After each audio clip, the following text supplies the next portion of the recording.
যাদের মাথার উপর ছাদ নেই তাদের কাছে শীত গ্রীষ্ম বর্ষা তিনটে ঋতুই একই রকমভাবে হয়। কারণ তারা শীতকালে কিছু কম্বল পেয়ে যায় বটে, কিন্তু সেই প্ল্যাটফর্মে ঠান্ডার মধ্যে শুয়ে থাকতে হয়। বর্ষাকালও তাই, আবার গরমকালও তাদের কাছে তাই, একই রকম। কিন্তু আমি বুঝতে পারি না যাদের মাথার উপর ছাদ আছে তাদের শীত গ্রীষ্ম বর্ষা নিয়ে এত সমস্যা কিসের। গ্রীষ্মকালে বলবে ওরে বাবা কি গরম, কোথাও যেতে পারবো না। শীতকালে বলবে প্রচণ্ড ঠান্ডা পড়েছে, কোথাও যাওয়া যাবে না। আবার বর্ষাকালেতে একই, বাবা এই পচপেচে বর্ষায় কোথায় যাব। আরে বাবা, তোমার তো বর্ষায় পরবার জন্য সেরকম পোশাক আছে, জুতো আছে। শীতে পরবার জন্য যথেষ্ট তোমার গরম পোশাক রয়েছে, আবার গরমের জন্যও তোমার উপযুক্ত স্থান রয়েছে। তাহলে তোমার এত সমস্যা কিসের?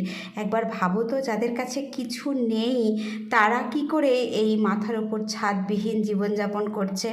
ভাবলেই দেখবে আর ওসব চিন্তা আসছে না। আমি তো শীত গ্রীষ্ম বর্ষা যাই পড়ুক, যখন যেখানে যেতে ইচ্ছা হয় চলে যাই।